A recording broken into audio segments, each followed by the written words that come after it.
రాష్ట్ర సమగ్ర వార్తావాహిని AP TV news.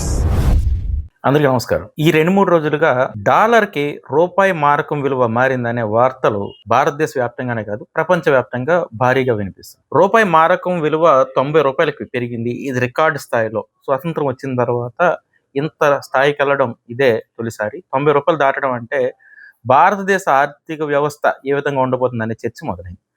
అసలు చాలా మంది సామాన్యులకు, మధ్యతరగతి వాళ్ళకి డాలర్కి రూపాయికి లింక్ ఏంటి, డాలర్కి రూపాయి మారకం విలువ మారితే మన పరిస్థితులు మారుతాయా అని చాలా మంది ఆలోచించుకుంటున్నారు.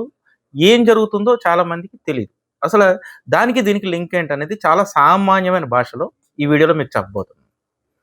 అసలు డాలర్కి రూపాయికి లింక్ ఏంటి, అది చూడాలంటే మనం బార్టర్ సిస్టమ్ అంటే పూర్వకాలం వస్తు మార్పిడి వ్యవస్థ ఉండేది. అసలు రూపాయి ఎలా పుట్టిందనే దగ్గర నుంచి మనకి తెలిస్తే డాలర్కి రూపాయికి లింక్ ఏంటో తెలిసిన తర్వాత ఇది ఎందుకు మారుతుంది, దీనివల్ల ప్రమాదం ఏంటనేది తెలుస్తుంది. పూర్వకాలం బీరకాయలు ఇచ్చి వంకాయలు తీసుకున్నారు, ఉల్లిపాయలు ఇచ్చి చింతపండు తీసుకున్నారు. ఇది వస్తు మార్పిడి వ్యవస్థ. ఒక వ్యక్తికి ఉల్లిపాయలు అవసరం, కానీ ఆ వ్యక్తి దగ్గర ఉల్లిపాయలు ఉండవు, కానీ వేరే వ్యక్తి దగ్గర ఉంటాయి. ఇలా ఒక ముగ్గురు మధ్య ట్రాన్సాక్షన్ జరగాలి అంటే మధ్యలో ఇంకొకటి ఏదో కావాల్సి వచ్చింది. అందులోంచే నాణ్యాలు పుట్టుకొచ్చాయి, డబ్బు అందులోంచే పుట్టుకొచ్చింది. అంటే మనకు కావాల్సిన వస్తువు అవతల దగ్గర లేకపోయి వాళ్ళకి కావాల్సిన వస్తువు మన దగ్గర ఉన్నప్పుడు అది మార్పిడికి ఇబ్బంది అయ్యేది. ఆ ఇబ్బందిని త్యజించడానికి అంటే పక్కకు పెట్టడానికే నాణ్యాలు వచ్చాయి. మొదట్లో గోల్డ్ నాణ్యాలు ఉండి, తర్వాత వెండి, ఇత్తడి, అలాగే ఇప్పుడు ప్రజెంట్ రూపాయలు వచ్చాయి. రూపాయి ఎలా పుట్టుకొచ్చింది అంటే మనకు కావాల్సిన వస్తువు ఒక రేటు నిర్ణయించి అది ఇచ్చి తీసుకోవడం అనమాట. అలాగ రూపాయి పుట్టుకొచ్చిన తర్వాత ఈ రూపాయలతోనే మొత్తం ఈ దేశవ్యాప్తంగా మార్పిడి జరుగుతూ ఉంటుంది. కానీ విదేశాల్లో వేరే రూపాయి ఉంటుంది. అంటే ఇప్పుడు అమెరికాలో డాలర్ ఉంటుంది. ఆ డాలరు మన రూపాయి తీసుకోరు, వాళ్ళ డాలర్ మనం తీసుకోం. మరి ఇప్పుడు మనం మార్పిడి చేసుకోవాలంటే వస్తు మార్పిడే. ఇప్పుడు ప్రపంచవ్యాప్తంగా ఒక దేశానికి ఇంకొక దేశానికి మధ్య జరిగే మార్పిడి అంతా కూడా డబ్బు ఎక్కడా మారదు. కేవలం వస్తు మార్పిడి ద్వారా మాత్రమే ఆ దేశం నుంచి ఇంపోర్ట్స్ చేసుకున్నా, ఎక్స్పోర్ట్ చేసుకున్నా. దీనికి ఒక రేటు కట్టారు. ఆ రేటుకి ఏం చేయాలి అన్నటప్పుడు ప్రపంచవ్యాప్తంగా అమెరికా అనేది మొట్టమొదటిసారిగా ఎక్స్పోర్ట్స్ని చాలా అద్భుతంగా చేసింది. ఎక్స్పోర్ట్స్లో నెంబర్ 1 ప్లేస్కి వెళ్ళడం వల్ల అమెరికా డాలర్ని ప్రపంచంలో ఉన్న ఎక్కువ దేశాలు ప్రామాణికంగా తీసుకున్నాయి. అమెరికా డాలర్తోనే అందరూ కాలిక్యులేషన్స్ మొదలు పెట్టారు. అలాగా అంటే ఇప్పుడు అమెరికాలో ఈ వస్తువు ఇన్ని డాలర్లకు అమ్మితే అన్ని డాలర్ల విలువైన వస్తువులు మనం ఇవ్వాలన్నమాట. దానికి దీనికి ఉన్న డిఫరెన్స్ని మనం మార్చుకుంటాం అనమాట. మార్చుకున్నప్పుడు దాని విలువ ఎక్కువ ఉందో దీని విలువ ఎక్కువ ఉందో అర్థమవుతుంది. ముఖ్యంగా మీకు 116 కోసం చెప్తాను. ఇది చెప్పినప్పుడు మీకు అది కూడా అర్థమవుతుంది. ఈ 116 అనేది ఎలా వచ్చిందంటే తెలంగాణలో కొన్ని నాణ్యాలు ఉండేవి, నిజాం నాణ్యాలు ఉండేవి. మన ఆంధ్రప్రదేశ్లో కూడా అంటే ఈ ఆంధ్ర ప్రాంతంలో కూడా కొన్ని రాజుల దగ్గర కొన్ని నాణ్యాలు ఉండేవి. ఈ నాణ్యాలు పట్టుకుని వెళ్ళి తెలంగాణ పట్టుకుని వెళితే అక్కడ 94 నాణ్యాలే వచ్చాయి అక్కడున్న విలువ ప్రకారం. అందువల్ల ఇక్కడి నుంచి 116 పట్టుకెళ్తే అక్కడ 100 నాణ్యాలు వచ్చాయి అనమాట. అక్కడ 100 నాణ్యాలు తెస్తే ఆంధ్రాలో 116 నాణ్యాలు వచ్చాయి. సో ఇలాగ ఈ మార్పులు ఉండడం వల్ల ఆ తేడా వచ్చిందనమాట. సో ఒక ప్రాంతానికి ఒక దేశానికి మరో దేశానికి మధ్య ఈ వాళ్ళకున్న రూపాయి విలువలో మార్పులు ఉంటాయి అక్కడ ఉన్నటువంటి స్థాయిని బట్టి. ఇప్పుడు మనకు పాయింట్కి వద్దాం. అమెరికా డాలర్కి ఇండియా రూపాయికి ఎందుకు తేడా వస్తుంది, ఎలా వస్తుంది అనేది మనం ఒక కుటుంబ భాషలో చెప్పుకుంటే ఒక లక్షాధికారి ఉన్నాడు. ఆ లక్షాధికారికి ₹1,00,000 కావాలి. ఎక్కడో చేయబదులు తెచ్చుకుని ఒక రోజు తర్వాత 2 రోజుల తర్వాత తన అవసరం తీరినంటే మళ్ళీ ఆ 1,00,000 ఇచ్చేస్తాడు. అంటే 1,00,000 తీసుకుంటే 1,00,000 తిరిగిస్తాడు. అంటే ఇతను డబ్బు ఉన్నవాడు కాబట్టి. ఒక డబ్బు లేనివాడికి ₹1,00,000 కావాల్సి వచ్చింది. అతను ఏం చేస్తాడంటే తన ఆస్తులు ఏదో తాకట్టు పెట్టి రూపాయి ఇంట్రెస్ట్కి తెచ్చుకుంటాడు. అప్పుడు ఇతను తీసుకున్న 1,00,000కి ఎంత కట్టాలి, ₹1,10,000 కట్టాలి. అంటే రూపాయి ఇంట్రెస్ట్ కాబట్టి. సో ఇప్పుడు డబ్బు లేనివాడికి డబ్బు ఉన్నవాడికి మధ్య తేడా ఇది. అంటే ఆడి దగ్గర తీసుకున్న 1,00,000 ఇక్కడ 1,00,000 కాదు, ₹1,10,000.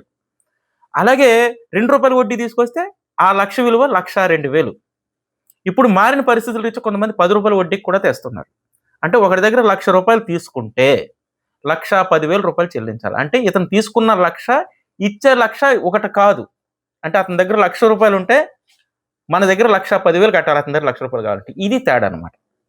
అంటే ఒక డబ్బున్న వాడికి దగ్గర ఉన్న డబ్బుకిని డబ్బు లేనివాడికి ఉన్న అవసరానికి మధ్య ఉండే తేడానే ఈ తేడా అనమాట. ఇప్పుడు మీకు ఇది అర్థమైతే రూపాయికి డాలర్కి ఉన్న తేడా అర్థమవుతుంది.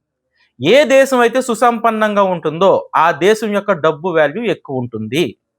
ఏ దేశంలో అయితే సుసంపన్నంగా ఉండదో, అంటే ప్రొడక్షన్ తక్కువ ఉండి ఎక్స్‌పోర్ట్స్ అంటే ఎగుమతులు తక్కువ ఉంటే ఆ దేశం విలువ, రూపాయి విలువ తగ్గిపోతుంది. అంటే ఇప్పుడు అమెరికాకి మనకి చూస్తే, అమెరికా నుంచి మనం దిగుమతి చేసుకున్న వస్తువుల కన్నా మనం ఆ దేశానికి ఎగుమతి చేసే వస్తువులు తక్కువగా ఉంటున్నాయి. అందువల్ల అమెరికాతో పోలిస్తే మన దేశం కొంచెం పేదరికంలో ఉంది కాబట్టి వాళ్ళ డాలర్ విలువ ఎక్కువగా ఉంది. అలాగా మన దేశంలో ఉత్పత్తులు అంటే ఎగుమతులు తగ్గిపోవడం, దిగుమతులు పెరగడం వల్ల ఈ రూపాయి విలువ పెరుగుతూ ఉంది. అంటే ఒకప్పుడు స్వతంత్రం వచ్చే నాటికి రూ. 3 ఇస్తే ఒక డాలర్ వచ్చేది అక్కడ. అది రాను రాను రాను పెరుగుతూ వచ్చింది. అలాగా గడిచిన అంటే 2014 అంటే ఇప్పుడు ప్రస్తుతం ఉన్న గవర్నమెంట్ వచ్చే టైంకి రూ. 64 అయ్యింది. అంటే సంవత్సరానికి రూపాయి చొప్పున పెరిగింది. మోడీ అధికారంలోకి వచ్చిన తర్వాత ఇప్పుడు ఈ 11 ఏళ్లలో మరో రూ. 25 పెరిగింది. అంటే ఇప్పుడు రూ. 90 పెరిగింది దాదాపు. ఇప్పుడు రూ. 90 దాటింది కాబట్టి ఇది చర్చనీయాంశమైంది. ఇప్పుడు దీనికి పరిష్కారం ఏమిటి?